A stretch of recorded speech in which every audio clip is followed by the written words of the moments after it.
Hi there, Traveling Troy here. Welcome to my cost build breakdown video. I bought this 1998 Astro van back in 2015, February of 2015, with the intent of converting it into a camper van. It seemed to be a well-maintained 17-year-old vehicle, ex-service van vehicle with only 106,000 miles on it. So jump ahead to today, March of 2021. I've owned the van now for 6 years, and I've been living in it for over 5.5 years. So today I want to show you the true cost of a used van conversion. You might be shocked at how much it actually costs, and where do you draw the line? So in this video, I'll go over the initial cost of the van repairs over a 6-year period, and how much it costs to actually build the van itself. So click that like button if you enjoy real van life videos. Now, let's get on to the numbers. Well, the van itself cost me $4,000. I bought it from a small dealership, and I tried to wheel and deal, but man, they weren't having it. They were set at $4,000. But at least I was able to get the tax, title, and license paid for. So now let's talk about the build itself. After I bought the van, my dad offered to help me build the van, and he had all the tools necessary and he had the space to do it. The only problem was my dad lived a couple hours away from me. And because I couldn't get to his place very often, we only built the van on weekends, and sometimes there would be a month or two in between each build session. It ended up taking us 3 years to build this van, and we built the van in phases. So now I'll go over the phases and give you the cost of each phase, and then at the end I'll total up all the phases and give you an actual build cost. So for phase 1, we decided to cut a big hole in the roof and install a nice little fantastic fan.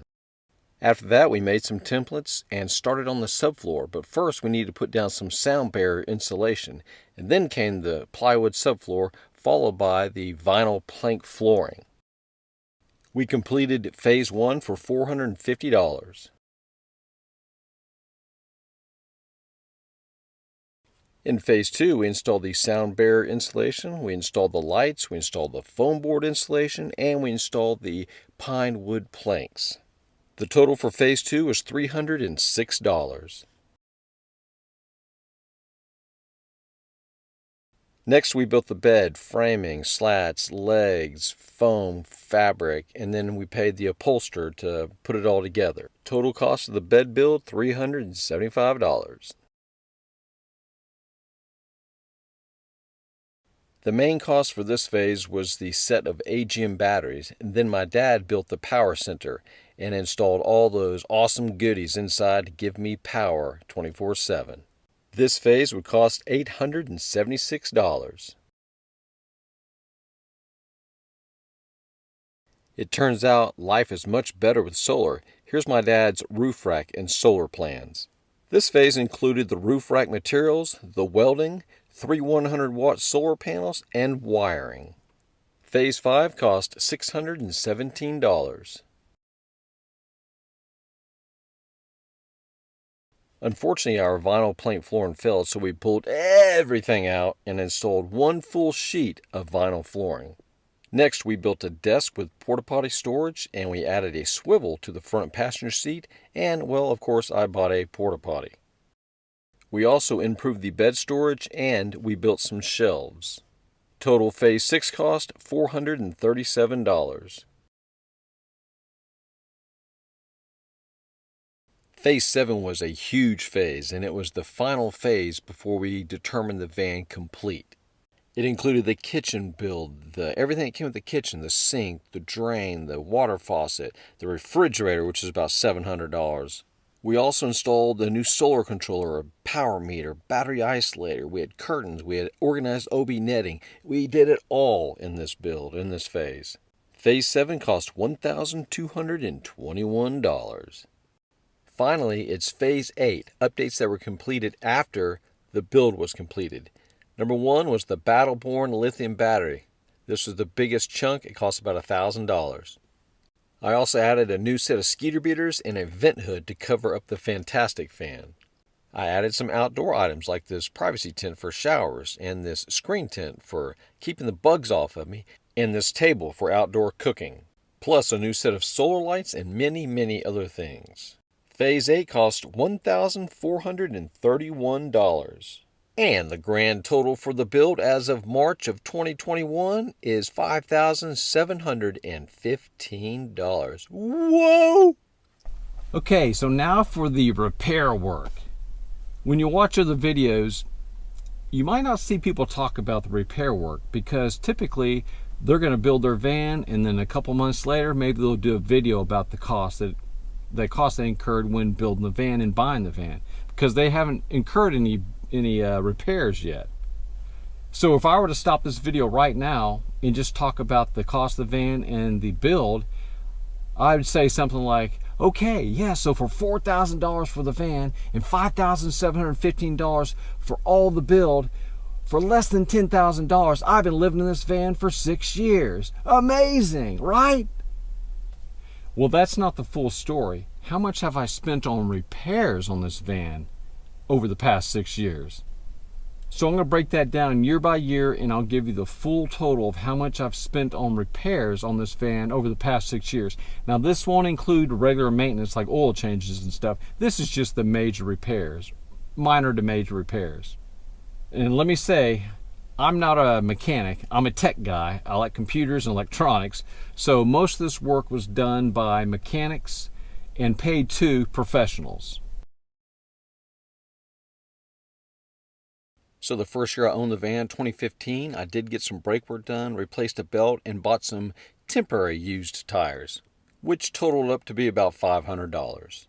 In 2016, I was really focused on the build and trying my best to hold off having to spend money on repairs. So I spent $0 in 2016.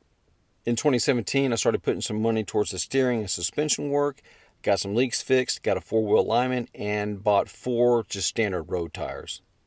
And that cost $1,500. 2018 van repairs, new motor mounts, got some distributor work done, got new fuel injectors, a tune-up, and a little bit more stuff for $2,100. 2019 repairs, the biggie. My transmission went out on me in South Dakota. Also got a fuel pump replaced, some new front shocks, flushed the fluids, got a new muffler, and more for $3,400. My only expense for 2020 was a new set of tires, BF Goodrich mud terrain tires.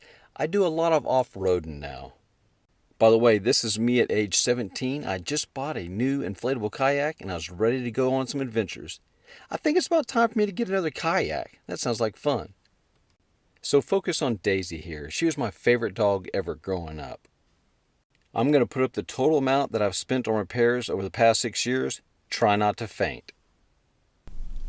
So $18,215. That seems like a whole lot, doesn't it, for a 23-year-old van? Of course, that was stretched out over a 6-year period, but maybe it would have been a better idea to take my initial $4,000 and put it down on a newer vehicle and just pay like $200 payments for 6 years. That would have equaled up to $18,000 as well.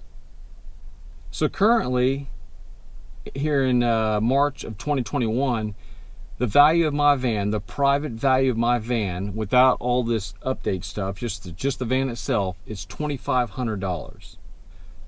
So what do you think? Tell me in the comments. Do you think I made a mistake building out this van? Fixing it up, building it out, doing all the repairs, living it for the past 6 years? Or do you think I should have maybe went and bought a Class B RV for $18,000, an older Class B? Well, regardless if I did this van or not, it's still cheaper than living in an apartment, at least the apartment I was in. I actually spoke with my old apartment manager back in January of 2020. I ran into him at an ice house and we got to talking. He asked me how much was I paying back when I was living in that apartment, and I was paying at the time $625. Well, the apartment has now doubled. It's $1,250 per month. So let's break it down based on inflation from $625 up to $1,250 over a 5-year span, how much would I have paid for that apartment if I was still living there compared to living in the van? Okay, so this is just a look at what my apartment might have cost me over the past 6 years. With $625 is what I was paying, $1,250 is what it's at now. Just add $125 per year for inflation, and that gets you up to a total of $65,100 for the past 6 years. Well, thanks for watching this video. I look forward to hearing what you have to say in the comments. And don't forget to like the video, because that helps YouTube figure out that this is a good video and they want to push it out to other people. Also, make sure you check out these 2 other videos if you haven't seen them already. And if you haven't already subscribed, click that subscribe button for new videos coming out soon. Thanks for watching.